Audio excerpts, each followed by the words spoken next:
Le vent d'est qui faisait onduler le feuillage estival des arbres rafraîchissait mon visage harassé par la chaleur moite de cette fin d'après-midi.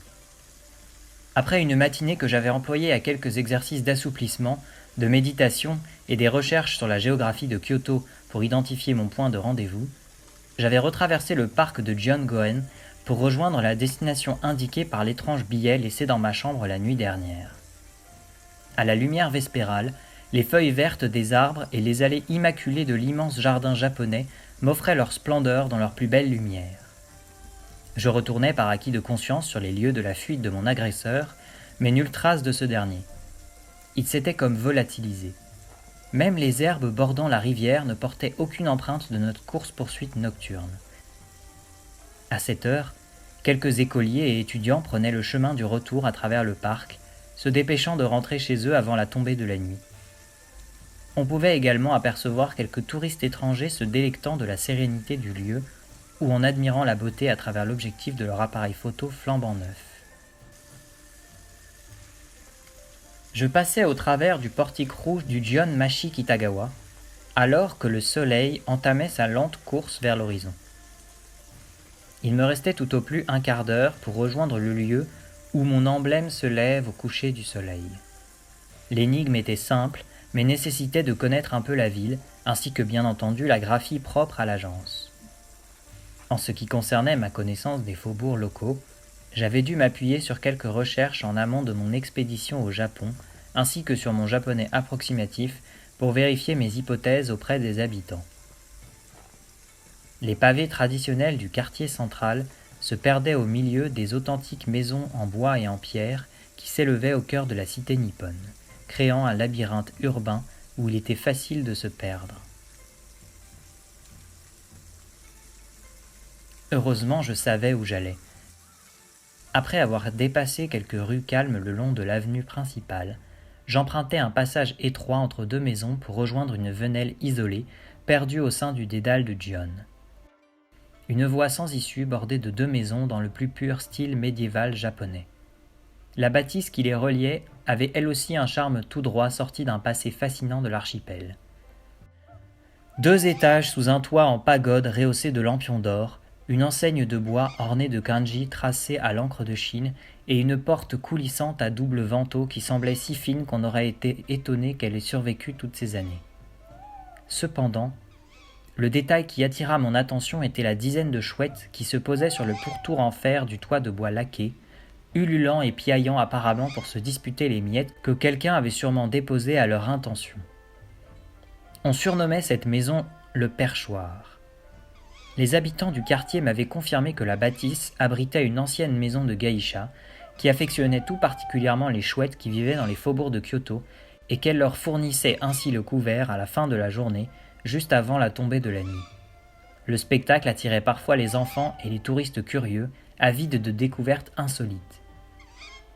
En dehors de cette coutume originale, les propriétaires des lieux vivaient presque recluses et il était extrêmement rare, d'après les riverains, de les croiser aux alentours. Je sus que mon instinct ne m'avait pas trompé quand je vis le panneau d'entrée coulisser et une jeune femme à la robe rouge et au visage inexpressif blanc comme la neige m'ouvrir. Un ruban blanc, fermé par un nœud sur le devant, cintrait sa taille et apportait ainsi une silhouette plus marquée à son corps maigre qui disparaissait sous l'élégant vêtement de soie. Ses cheveux noirs de jais étaient coiffés en arrière en un chignon parfait, piqué d'une épingle dorée, surmontée d'une pierre de jade. D'un geste empreint de grâce et sans un mot, elle m'invita à entrer rapidement. J'avais opté pour des vêtements plus sobres que ma tenue de touriste de la nuit dernière, sachant que je me trouverais sûrement dans un environnement plus apprêté. Je portais un pantalon droit léger gris, une simple chemise blanche et une veste aérée anthracite. J'avais également troqué mes baskets pour mes chaussures de ville chocolat. Je montais les 3 marches qui me séparaient du perron de la maison des geishas et pénétrais dans leur univers feutré.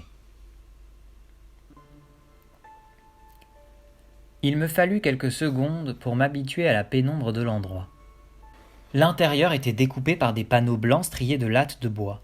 Des lumières douces et mouvantes s'échappaient à travers la toile fine de ces murs traditionnels, embaumant l'espace d'une ambiance tamisée et apaisante. Une allée centrale se terminant par un escalier délimitait 2 espaces à cet étage, chacun subdivisé en plusieurs alcôves, où les différentes geishas devaient traditionnellement recevoir les clients.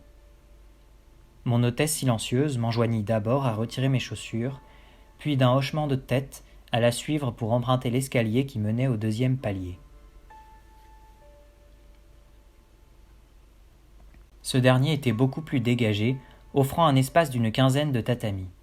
Tout autour se trouvait une assemblée de 12 femmes, habillées de la même façon que celles qui m'avaient accueilli en ces lieux, à genoux, sur des coussins de soie à la couleur carmin. En face de l'entrée, de l'autre côté de la pièce, une immense statue de dragon rugissant occupait toute l'arrière-salle. Son corps serpentin était contorsionné pour tenir dans l'espace étriqué de la salle. Ses griffes et ses crocs, sûrement taillés dans l'ivoire le plus pur, semblaient à 2 doigts de s'animer pour fondre sur la réunion pleine de quiétude qui l'entourait. Ses yeux d'émeraude brillaient d'un éclat puissant, comme s'ils étaient habités par un esprit furieux.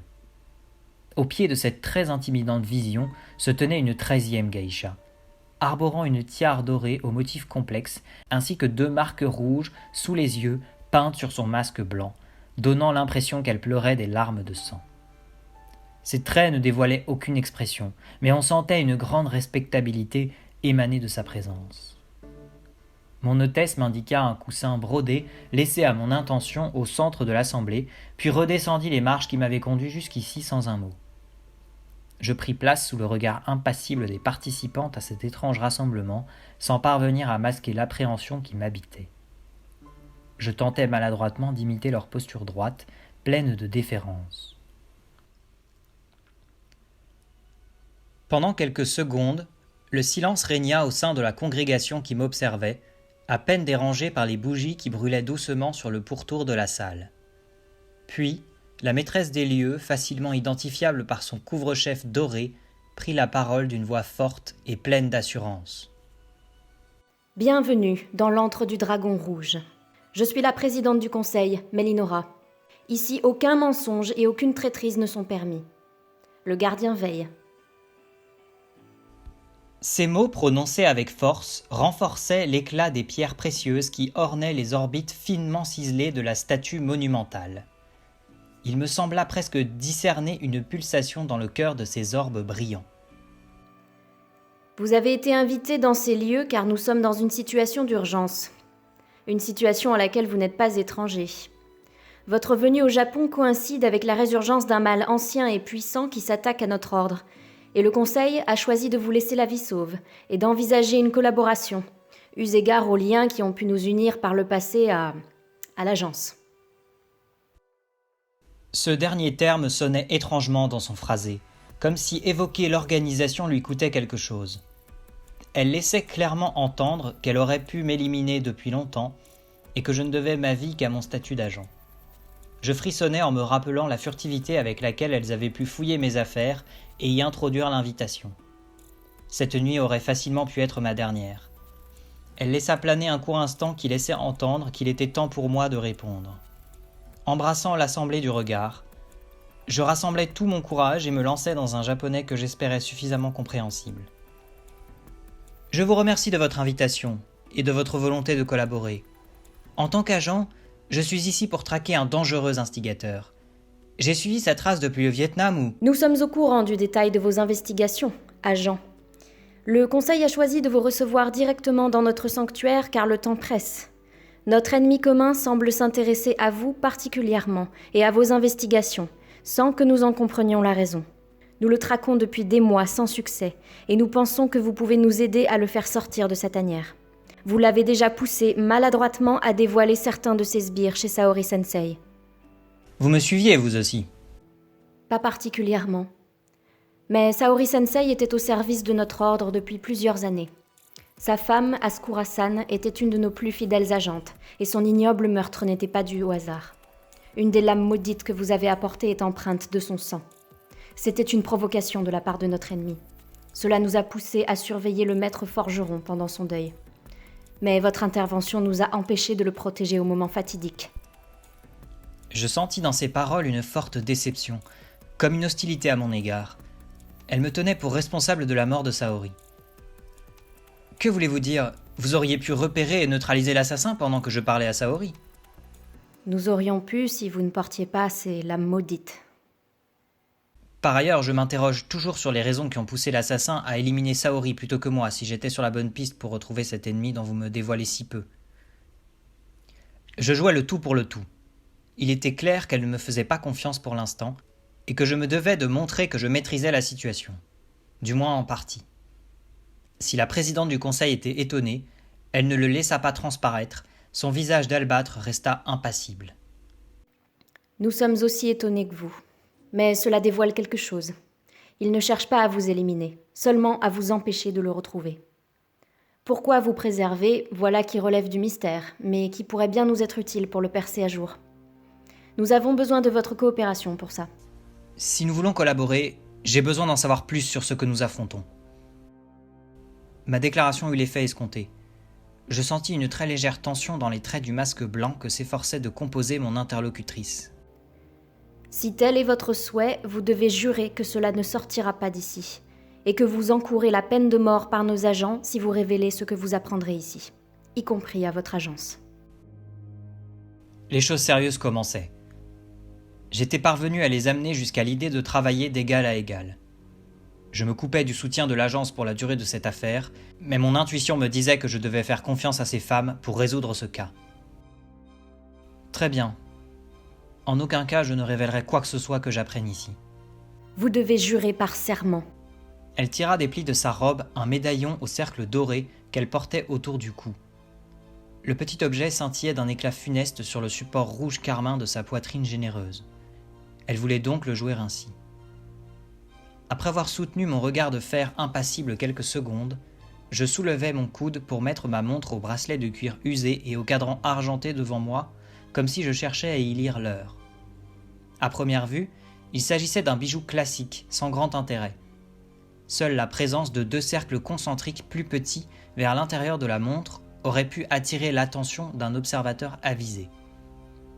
Je tournais les 3 cadrans ainsi à ma disposition jusqu'à ce qu'un cliquetis me laisse entendre que le mécanisme s'était déclenché. Un symbole de chouette brillait maintenant d'une lumière blanche intense depuis l'intérieur de la montre. Un bref murmure s'éleva parmi les observatrices, restées jusque-là silencieuses.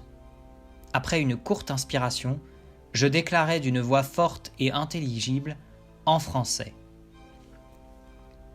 Je jure par serment devant Melinora Sama que jamais je ne dévoilerai ce qui se dit en ces lieux, et que je ne partagerai avec nul autre ce que j'y apprendrai. Je combattrai à ses côtés la menace qui pèse sur ce temple. Que mon serment me lie ainsi jusqu'à ce qu'elle m'en libère. Un filament de lumière relia alors ma montre au médaillon arboré par la geisha, nous reliant aussi sûrement qu'une chaîne. Après un léger crépitement, le filament disparut dans l'air comme dissous en millions de particules. Le serment était la première technique enseignée à l'agence, car tous les agents avaient juré par ce moyen de servir la cause auprès du doyen. On utilisait des catalyseurs comme interface, mais le lien se faisait au niveau des âmes des personnes ayant consenti à cet accord magique transcendant l'espace et le temps. Même la mort ne pouvait libérer d'un serment. Seul l'accord des 2 parties pouvait mettre fin aux obligations qui les liaient. Je m'engageais fortement dans cette affaire, mais les enjeux étaient trop importants pour reculer. Melinora acquiesça d'un signe de tête respectueux, reconnaissant que par ce gage de bonne volonté, je démontrais que j'étais digne de confiance. L'ennemi que nous pourchassons était parfaitement humain, jusqu'à l'année dernière. Muramashi Sadao, chercheur à l'Institut de biologie moléculaire de Tokyo depuis 15 ans. Sans histoire. Nous ne savons pas ce qui a déclenché sa métamorphose, mais il a été possédé par un esprit maléfique des plus puissants. Son acharnement contre nous et ses méthodes évoquent le plus grand adversaire de notre ordre, le Tazai no Kitsune. Le monstre en question a été scellé il y a près de 3000 ans par la grande prêtresse de l'ordre du Dragon Rouge, Kusanagi Enilai. Il paraît clair que Kitsune n'est pas parvenu à se libérer du sceau pour l'instant, mais il semblerait que Muramashi ait pu extraire et être exposé à des fragments de son pouvoir. Nous avons été incapables de l'intercepter jusqu'ici. À la suite du meurtre d'Asakura, nous savions qu'il avait quitté le Japon avec les sabres des Oni. Mais il est rapidement revenu. La geisha interrompit son récit et sortit de derrière son coussin ce qui ressemblait à 2 planches de bois laquées noires, pressées l'une contre l'autre, reliées par une cordelette sur la tranche. Elle se leva avec grâce et s'approcha de moi d'un pas aérien, sa robe large flottant sur son passage. La femme au regard impassible s'installa à genoux en face de moi, son visage à ma hauteur, et déposa l'étrange objet entre nous. Mélinora releva ensuite la couverture de ce qui était apparemment le réceptacle d'une estampe comme je n'en avais jamais vu. Le dessin d'une finesse inégalée courait sur le papier fin, comme si le pinceau avait donné vie à un univers sur cette toile unique. 3 dragons au regard féroce se poursuivaient au centre d'un paysage de montagnes, formant un cercle de leur corps longiligne. Le dragon rouge au sommet était la réplique exacte, ou était-ce l'inverse, de la statue monumentale qui résidait au sanctuaire des geishas. La même force évocatrice émanait des 2 représentations de l'animal mythique. Ce dernier poursuivait la gueule ouverte un dragon bleu non moins impressionnant. Des écailles scintillantes azur couraient le long de la créature serpentine. Le monstre céruléen arborait également une longue collerette dentelée, striée d'épines d'ivoire. Il semblait rattraper son homologue émeraude qui chassait lui le saurien carmin. L'aquarelle faisait ressortir avec vivacité le vert profond du 3e dragon, dont le crâne était pourvu de cornes dantesques donnant l'impression qu'elle pourrait empaler un navire à elle seule. Je me sentais comme happé par cette estampe, hypnotisé par le balai aérien des 3 dragons qui semblaient être piégés dans une course-poursuite infinie. La question de Mélinora me fit regagner la réalité presque à regret. « Savez-vous ce que c'est ? Une estampe magnifique ? Vous ne les percevez donc pas ? » Je me reconcentrais sur le dessin, détaillant de mon regard le parcours ininterrompu des 3 dragons. Je focalisais mon attention sur leurs yeux de braise pour le dragon vert, pâle pour le bleu et émeraude pour le rouge. C'est là que je les ressentis. Ça ne m'avait pas interpellé au premier abord car je m'étais concentré sur ma vue, mais maintenant c'était évident. Comment avais-je pu passer à côté ? Vous voulez parler des 3 signatures qu'elle héberge, n'est-ce pas ? Un début de sourire apparut sur la face jusqu'ici neutre de la geisha. En effet, cette estampe est l'acte fondateur de notre ordre, la raison même de son existence. Elle est liée aux 3 forces célestes qui constituent notre univers. L'esprit, représenté par le dragon bleu, la matière par le dragon vert et le changement par le dragon rouge. Les 3 constituent un tout qui contribue à l'existence de l'univers. Si la métaphore des dragons peut vous paraître lointaine, je sais que votre agence est parfaitement consciente de l'existence de ce cycle et travaille à le maintenir. En effet, nous utilisions des termes plus prosaïques pour évoquer ces notions, mais notre travail d'agent participait au maintien de l'ordre de l'univers, impliquant un cycle ininterrompu de 3 composantes, le corpus, l'éther et le chaos. Je suis familier avec ces notions, mais quel est le rapport avec Muramaki ? J'y viens.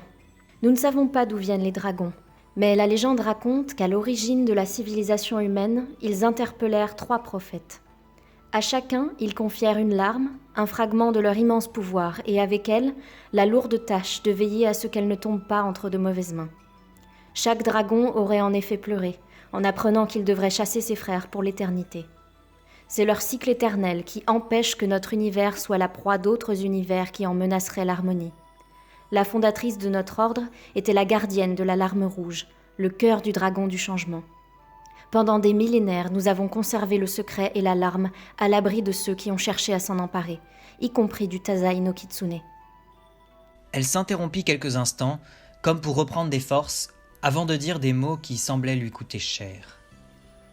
Mais il y a 1 an, alors que j'étais absente en délégation auprès justement de votre agence, Muramaki est parvenu à pénétrer ici même et à s'emparer de ce trésor gardé par le dragon.